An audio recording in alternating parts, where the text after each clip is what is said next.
안녕하세요. 오늘 저희와 함께 아주 개인적인 기록 속으로 좀 들어가 보려고 하는데요. 제목이 나는 죽어도 무슬림으로 죽어야만 하는 줄 알았어요.입니다. 네, 제목부터가 상당히 강렬하죠. 네, 맞아요. 이게 약 10년 전에 알리라는 가명을 쓰는 한 청년이 직접 쓴 글인데요. 자신이 나고 자란 이슬람 문화권을 배경으로 기독교 신앙을 받아들이기까지의 그 솔직한 여정이 담겨 있습니다. 이번에 저희가 좀 깊이 들여다보려는 건 그가 겪었던 경험들, 또 그 깊은 내적 갈등, 그리고 마침내 스스로 진리라고 부르게 된 것을 찾아가는 그 과정을 그의 시선을 따라서 같이 한번 이해해 보는 거예요. 네, 아주 의미 있는 작업이 될 것 같습니다. 글 시작부터 보면요. 알리는 하나님, 그리고 그의 친구이자 형처럼 여겼던 제이라는 인물에게 감사를 표하고 있어요. 제이가 없었다면 자기는 예수님을 그저 꾸란에 나오는 여러 선지자 중 한 명 정도로만 알았을 거고 진짜 진리가 뭔지 평생 모르고 살았을 거다. 이렇게 말하더라고요. 아, 그만큼 제이라는 존재가 결정적이었군요. 네, 그러면서 지금은 현실적으로는 뭐 여전히 어려운 점들이 있지만 예전에는 정말 상상도 못했던 그런 내면의 평안함 또 행복을 누리고 있다. 이렇게 강조하는 부분이 참 인상 깊었습니다. 시작부터가 아주 뭐랄까 진솔하죠? 네, 정말 그렇습니다. 이 기록은 한 개인이 어떤 특정 문화, 또 종교라는 그 틀 안에서 신념의 변화를 겪는 그 과정을 아주 생생하게 보여주는 정말 소중한 자료라고 생각해요. 이런 개인적인 이야기는 단순히 종교를 바꿨다, 이 사실 너머에 있는 거잖아요. 그 정체성이라든지 소속감, 그리고 개인이 진리라고 믿는 것을 찾아가는 그 복잡하고도 내밀한 저정을 이해하는데 아주 중요한 열쇠를 제공해 줍니다. 맞아요. 알리의 이야기는 그래서 그냥 표면적인 변화, 그 이상의 깊은 울림을 가지고 있다고 봐야겠죠. 그럼 알리의 이야기 속으로 한번 본격적으로 들어가 볼까요? 우선 그가 어떤 환경에서 자랐는지, 그리고 어떤 계기로 기존의 믿음에 좀 회의를 느끼기 시작했는지 그 부분부터 살펴보겠습니다. 알리는 아주 조용하고 좀 보수적인 시골 마을에서 엄격한 무슬림 다정의 아들로 태어나서 자랐다고 해요. 네, 환경 자체가 좀 폐쇄적이었을 수 있겠네요. 그렇죠. 고등학교를 마칠 때까지는 뭐 매일 정해진 시간에 메카를 향해서 기도하고 라마단 기간에는 철저하게 단식하고 심지어 아버지가 자기 죄를 대신 속죄한다면서 어린 양을 잡아서 제물로 바치는 그런 의식까지도 있었대요. 아, 그런 희생 제사까지요? 네. 이런 모든 종교적인 행위들을 아주 당연하게 받아들이면서 그냥 따라서 했다고 합니다. 그런데 대도시에 있는 대학에 진학하면서 그의 삶에 좀 큰 변화, 균열 같은 게 생기기 시작해요. 아, 대학 진학이 전환점이 된 거군요. 네.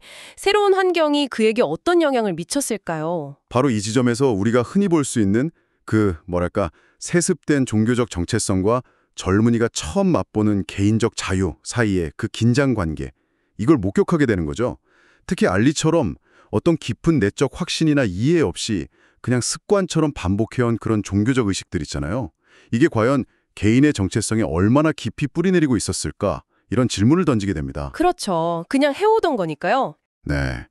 새로운 환경, 또 다양한 가치관과의 만남은 이런 익숙했던 틀에 의문을 제기하게 만드는 아주 강력한 촉매제가 될 수 있거든요.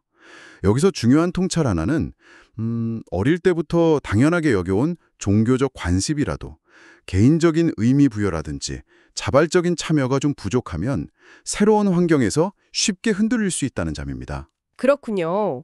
대학 기숙사 생활은 알리가 생각했던 것과는 전혀 달랐다고 해요. 아, 기대와는 달랐군요. 네.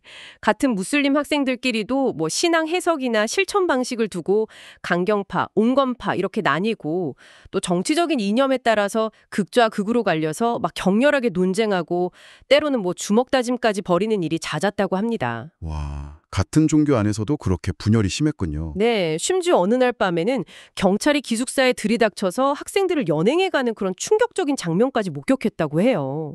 정말 혼란스러웠을 것 같아요. 어휴, 상상만 해도 숨 막히네요. 그리고 알리에게 정말 결정적인 영향을 미친 사건이 있었습니다. 그 기숙사 내에 있는 작은 모스크, 그러니까 사원에서는 꼬박꼬박 기도에 참여하면서도 평소 생활에서는 뭐 술 마시고 여학생들이랑 자유롭게 어울리고 이런 이중적인 모습을 보이는 동료 무슬림 학생들을 보면서 큰 환멸을 느꼈다는 거예요. 아, 그 위선적인 모습이에요? 네. 결국 알라 씨는 존재하지 않는다. 종교는 그냥 사람들을 통제하고 정치적으로 이용하기 위한 수단일 뿐이다. 이런 생각에까지 이르렀다고 아주 솔직하게 털어놓습니다. 이런 경험이 그의 믿음에 어떤 영향을 미쳤을까요? 이 부분은 단순히 자유를 원했다 이 차원을 넘어서는 거죠. 소속된 공동체 내부의 모순과 위선이 개인의 신념에 얼마나 치명적인 영향을 미칠 수 있는지 이걸 보여주는 아주 중요한 대목입니다. 네, 특히 자신이 진실하다고 믿었던 가치와 그 공동체 구성원들의 실제 행동 사이의 괴리, 이걸 이제 인지부조화라고 하잖아요. 아, 인지부조화요? 네, 이걸 직접 경험하는 것은 믿음의 근간을 흔드는 아주 강력한 요인이 될 수 있습니다. 근데 여기서 흥미로운 점은요, 알리가 기도 같은 종교적 실천을 완전히 그만두었음에도 불구하고 여전히 자신을 무슬림이라고 생각하면서 괴로워했다는 점이에요. 아, 그랬군요. 행위는 멈췄는데도요. 네, 이게 바로 종교가 단순한 믿음 체계를 넘어서 얼마나 깊숙이 문화적, 사회적 정체성과 얽혀 있는지를 보여주는 예라고 할 수 있습니다. 이름뿐일지라도 그 정체성을 벗어나는 게 쉽지 않았던 거죠. 그렇겠네요. 네, 바로 그렇게 깊은 혼란과 영적인 방황을 겪고 있을 때 알리는 그의 삶에 정말 큰 전환점을 마련해준 한 사람, 기독교인 친구 제이를 만나게 됩니다. 아, 드디어 제이가 등장하는군요. 네, 그런데 처음부터 마음을 열었던 건 아니었다고 해요. 오히려 좀 냉소적인 시선으로 제이를 바라봤다고 합니다. 왜 그랬을까요? 이전에 경험했던 그 위선적인 무슬림들처럼 제이 역시 말과 행동이 다른 부분이 있을 거다 이렇게 지레짐작하고 좀 의심의 눈초리로 그를 몰래 관찰하기 시작했다고 고백하죠. 아, 이전의 상처 때문에 일단 경계부터 한 거군요. 여기서 우리는 종교 간의 만남이나 어떤 신념의 전달 과정에서 논리적인 설득 이상으로 한 사람의 그 일관된 삶의 태도, 그리고 진정성이 얼마나 강력한 힘을 발휘하는지 깨닫게 됩니다. 그렇죠. 말이 아니라 삶으로 보여주는 거요. 네, 제이가 보여준 꾸준한 친절, 어떤 상황에서도 변함없는 모습, 그리고 알리를 향한 그 진심 어린 관심. 예를 들어 알리를 위해 남몰래 기도해주고 마치 친동생처럼 아껴주는 그런 모습들. 이 모든 것들이 알리가 이전에 겪었던 실망스러운 경험들과 아주 뚜렷한 대조를 이루면서 그의 다쳤던 마음속에 신뢰와 함께 저 사람은 왜 저렇게 다르지? 하는 호기심을 불러일으킨 겁니다. 아, 정말 중요한 포인트네요. 네, 말보다 삶으로 보여주는 증거의 힘이죠. 결국 알리는 제이의 거듭된 초대에 응해서 기독교 성경 공부 모임에 나가게 되는데 와, 그곳에서의 경험은 그에게 정말 큰 충격과 놀라움의 연속이었다고 합니다. 어떤 점들이 그렇게 충격적이었을까요?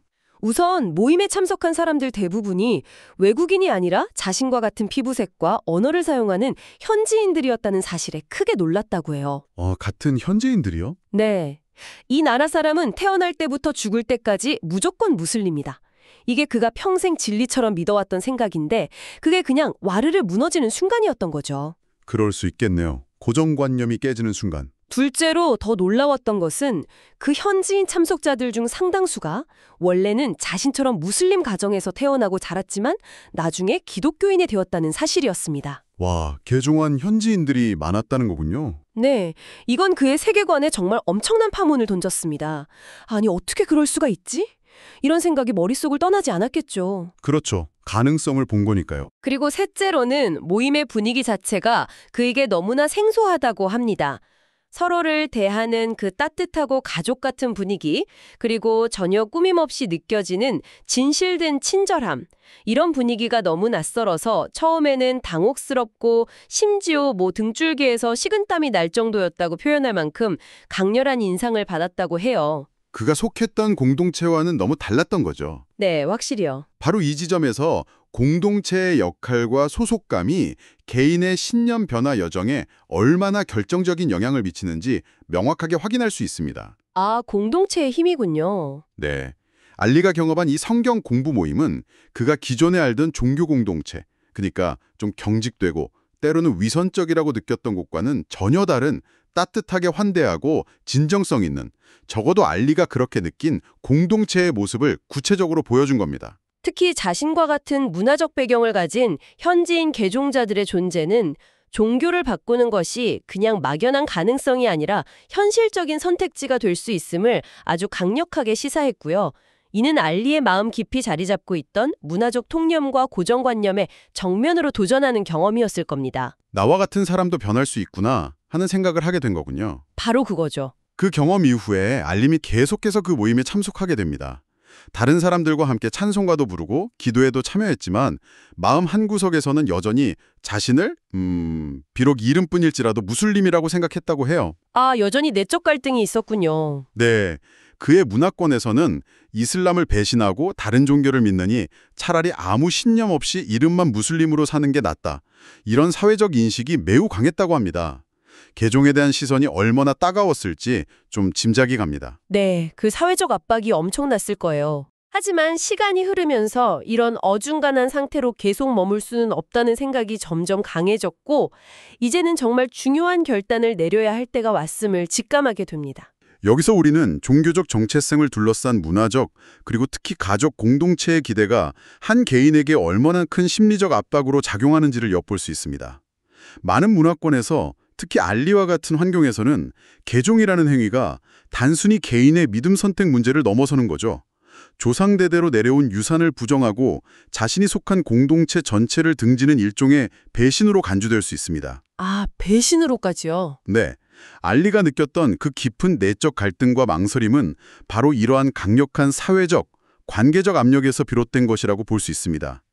신념의 변화는 지극히 개인적인 여정인 동시에 때로는 매우 사회적인 결단이기도 하다는 점을 보여줍니다. 그의 인생에서 가장 결정적인 순간은 근데 의외로 아주 조용하고 개인적인 시간에 찾아왔다고 해요. 아, 어떤 순간이었을까요? 어느 날 제이가 알리와 단둘이 만나서 작은 소책자를 차분히 읽어주었는데 그 내용이 이런 것이었다고 합니다.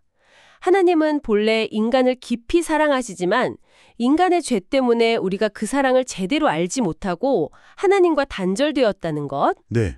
그리고 우리가 아무리 종교적인 행위, 기도나 단식, 희생 제사 같은 걸 열심히 해도 스스로의 힘으로는 결코 구원받을 수 없으며 오직 예수 그리스도를 믿는 믿음을 통해서만 죄를 용서받고 하나님께 다시 나아갈 수 있는 길이 열린다. 이런 메시지였어요. 익숙한 내용일 수도 있었겠네요. 네, 맞아요. 사실 이 내용은 알리가 교회나 성경 공부 모임에서 이미 여러 번 들어서 익숙했던 이야기였다고 합니다. 그런데 그날따라 제이가 읽어주는 그 평범한 문장들이 마치 처음 듣는 놀라운 소식처럼 그의 마음에 아주 깊고 강렬하게 와닿았다고 해요. 아, 그날은 다르게 들렸군요. 네. 그래서 그는 더 이상 주저하지 않고 그 자리에서 제이와 함께 손을 잡고 좀 떨리는 목소리로 기도하면서 예수님을 자신의 구주이자 삶의 주인으로 영접했습니다. 알리는 이 순간을 이렇게 표현해요. 나의 완전한 자유의지를 들여 예수님을 나의 주인으로 모시는 순간이었다. 이 표현이 정말 인상적이지 않나요? 네, 정말 인상 깊네요. 나의 완전한 자유의지. 그렇죠. 마치 오랫동안 닫혀있던 문을 스스로 열고 나가는 그런 느낌이에요. 그 후 그는 이전과는 비교할 수 없는 기쁜 내면의 평화와 기쁨을 경험했고 얼마 지나지 않아 세례도 받게 되었다고 합니다. 아, 정말 감동적인 순간입니다. 여기서 중요한 것은 메시지 자체의 어떤 논리적 설득력뿐만 아니라 그 메시지를 받아들일 준비가 된 개인의 내적 상태, 그리고 그 메시지를 전달하는 사람과의 깊은 신뢰 관계가 얼마나 결정적인 역할을 하는가 하는 점이에요. 네, 준비됨과 관계요? 그렇죠. 정보 자체는 익숙했을지 모르지만 알리가 겪어온 그 내면의 여정, 기존 신념에 대한 환멸이라든지 진리에 대한 갈망 같은 거요. 그리고 제이라는 인물에 대한 깊은 신뢰가 있었기에 그 메시지가 그의 영혼 깊은 곳에서 강하게 공명할 수 있었던 겁니다. 또한 나의 완전한 자유의지라는 그의 강조는 이것이 외부의 강요나 압력에 의한 것이 아니라 온전히 자신의 주체적인 선택과 결단이었음을 강력하게 보여주는 거죠. 이것이 아마 이후의 어려움을 견딜 수 있는 힘의 원천이 되었을 겁니다. 그렇군요. 하지만 알리가 어렵게 얻은 이 내면의 평화는 그리 오래가지 못했습니다. 아, 또 다른 시련이 닥쳤군요. 네. 새해를 맞아서 고향집에 방문했을 때 용기를 내서 가족들 앞에서 자신이 기독교인이 되었다는 사실을 고백하자 집안 분위기가 순식간에 그냥 싸늘하게 얼어붙었다고 합니다. 예상은 했지만 정말 힘든 순간이었겠네요. 가족들은 알리가 개종했다는 그 사실 자체보다도 이 소문이 동네에 퍼져서 가문의 명예가 실추될 것을 극도로 두려워했다고 해요. 아, 개인의 신념보다는 가문의 체면이 먼저였군요. 네. 그리고는 당장 다니던 직장을 그만두고 집에서 조용히 지내다가 얼마 후 군대에 입대하고 제대 후에는 바로 결혼해라. 이렇게 명령을 내립니다. 알리의 의사는 전혀 중요하지 않았던 거죠. 정말 암담하고 숨먹히는 상황이었을 것 같습니다. 이것이 바로 알리의 문화적 배경 속에서 개종이라는 선택이 가져올 수 있는 어쩌면 충분히 예상 가능했던 현실적인 결과였을 겁니다. 가족들의 반응은 알리의 개인적인 신념의 변화나 그가 찾았다고 말하는 내적 평안보다는 그 가족이라는 집단의 사회적 지위와 평판, 즉 공동체 내에서의 체면과 수능을 훨씬 더 중요하게 여긴다는 것을 명백하게 보여주는 거죠. 네. 이는 그 사회에서 주류 종교를 벗어나는 선택이 얼마나 높은 개인적, 사회적 대가를 치러야 하는지, 얼마나 큰 위험을 감수해야 하는지를 극명하게 시사합니다. 신념을 지키는 것과 가족과의 관계 사이에서 정말 엄청난 갈등을 겪게 되는 거죠. 알리는 그야말로 절망적인 상황에 놓였지만 그래도 포기하지 않고 기도하면서 인내했다고 합니다. 쉽지 않았을 텐데요. 기독교인 친구들과는 연락조차 제대로 할 수 없는 그런 힘겨운 한 달을 보내면서도 오히려 이전보다 더 부드럽고 사랑이 담긴 태도로 가족들을 대하면서 자신의 변화된 삶의 모습을 조용히 보여주려고 노력했다고 해요. 정면으로 부딪히는 대신에요? 네. 동시에 그는 예전부터 회사 업무 때문에 한국에 방문하기로 약속되어 있었다는 핑계를 대면서요. 사실은 한국의 교회를 방문하고 신앙 공동체와 교제하기 위한 목적이었지만요. 그런 계획이 있었군요. 네. 그 핑계를 대면서 한국 방문을 허락해달라고 끈질기게 가족들을 설득했습니다. 결과는 어땠을까요? 그런데 정말 놀라운 일이 벌어집니다. 그렇게 완강하던 아버지가 어느 날 알리를 조용히 부르시더니 한국에 다녀오는 것을 허락하신 겁니다. 정말요? 아니 어떻게? 알리는 자신의 귀를 의심했다고 해요. 심지어 아버지는 한국 전자제품이 싸다던데 올 때 비디오 플레이어 하나 사오는 거 잊지 마라 하면서 약간의 돈까지 쥐어주셨다고 합니다. 와, 이건 정말 예상 밖인데요. 네, 알리 자신도 이 순간을 회상하며 그래서 할렐루야를 외칠 만큼 전혀 예상하지 못했던 극적인 반전이었습니다. 무엇이 아버지의 마음을 움직였을까요? 가족들과의 정면 충돌이나 논쟁 대신에 변화된 삶의 태도와 꾸준한 인내를 통해 간접적으로 자신의 신념의 진정성을 보여주려 한 알리의 접근 방식이 매우 흥미롭습니다. 네, 그 방식이 통했을까요? 아버지의 마음이 갑자기 변한 데에는 여러 가지 요인이 복합적으로 작용했을 수 있습니다. 첫째는 알리의 끊임없는 설득과 진심이 아버지의 마음을 움직였을 수도 있고요. 둘째는 어차피 짧은 여행인데 뭐 큰 문제 있겠어 하는 그런 현실적인 판단이 작용했을 수도 있습니다. 네, 그럴 수도 있겠네요. 셋째, 어쩌면 이게 가장 중요한 요인일 수도 있는데 이전과 달라진 알리의 모습, 예를 들어 더 친절하고 성숙해진 태도를 보면서 아버지의 마음속에 있던 기존의 확신, 기독교는 나쁜 것, 알리는 잘못된 길을 가고 있다는 그 확신에 작은 균열이 생겼을 가능성도 배제할 수 없습니다. 때로는 말보다 행동이 더 설득력이 있는 법이니까요. 알리가 이 글을 마무리할 시점은 약 3주간의 한국 방문 일정을 무사히 마치고 다시 고향집으로 돌아와 있는 상태였습니다. 네, 무사히 돌아왔군요. 가족들은 그가 도망치지 않고 약속대로 돌아온 것에 대해 내심 안도하면서 어느 정도는 그를 인정하는 듯한 분위기였지만 그렇다고 그의 새로운 신앙을 완전히 받아들인 것은 결코 아니었다고 합니다. 여전히 갈등은 남아있는 상태군요. 네. 오히려 시간이 지나면 결국 원래대로 돌아오겠지 하면서 내심 기대하는 눈치였다고 하네요. 여전히 갈 길이 먼 상황인 거죠. 그렇죠. 그는 곧 군 입대를 앞두고 있었고 아마도 군대 내에서는 자신만이 유일한 기독교인 군인으로 지내게 될 가능성이 높다고 예상하면서 미래에 대한 약간의 두려움도 느끼고 있었습니다. 혼자서 신앙을 지켜야 한다는 부담감이 컸겠네요. 네. 하지만 한국 방문 기간 동안 교회 공동체와의 교제를 통해 얻은 격려와 영적인 힘, 그리고 제이가 특별히 적어 선물해준 성경 구절이 있었어요. 로마서 8장 38절과 39절인데요. 그 유명한 구절이죠. 네. 내가 확신하노니 사망이나 생명이나 천사들이나 권세자들이나 현재 일이나 장래 일이나 능력이나 높음이나 깊음이나 다른 어떤 피조물이라도 우리를 우리 주 그리스도 예수 안에 있는 하나님의 사랑에서 끊을 수 없으리라. 이 말씀에서 큰 위안과 용기를 얻는다고 합니다. 그 말씀이 큰 힘이 되었겠네요. 네. 글의 마지막은 아직 믿지 않는 고향의 가족들을 위해서 그리고 앞으로 시작될 자신의 군 생활을 위해서 한국의 형제자매들에게 기도를 부탁하는 그런 간절한 마음으로 맺어지고 있습니다. 네, 알리의 여정은 여기서 끝난 것이 아닙니다.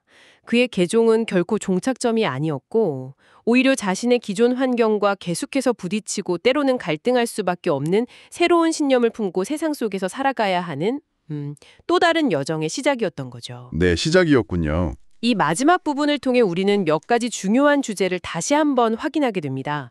첫째는 역경 속에서도 자신의 신념을 지켜나가려는 개인의 회복 탄력성, 레질리언스라고 하죠. 회복 탄력성이요. 네. 둘째는 그를 지지하고 격려하는 공동체의 중요성입니다.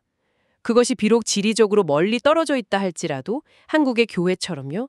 혹은 눈에 보이지 않는 더 큰 영적 공동체일지라도 말이죠. 공동체의 역할이 정말 크네요. 그렇죠. 셋째는 개인의 내적 확신과 뿌리 깊은 사회적, 문화적 압박 사이의 그 끊임없는 긴장 관계입니다.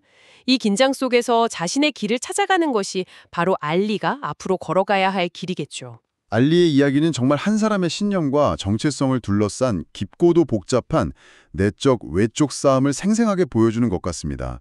특히 많은 사회에서 문화와 가족, 그리고 종교라는 것이 얼마나 분리하기 어려울 정도로 깊이 얽혀 있는지를 다시금 생각하게 하네요. 네, 정말 그렇죠.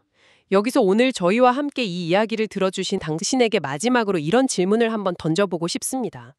한 개인이 자신에게 주어진 익숙한 길 혹은 사회적으로 당연하게 여겨지는 길에서 벗어나서 자신만의 신념이나 가치를 따르기로 결단하기 위해서는 진정으로 무엇이 필요할까요? 중요한 질문이네요. 그리고 그렇게 어렵게 내린 선택을 특히 그것이 주변 환경과의 마찰을 일으킬 때 끝까지 지켜내기 위해서는 어떤 종류의 내적인 힘 혹은 외적인 지원 시스템이 결정적으로 중요해질까요? 알리의 이야기를 거울 삼아서 한번 깊이 생각해 보시는 것도 의미 있는 시간이 될 것 같습니다.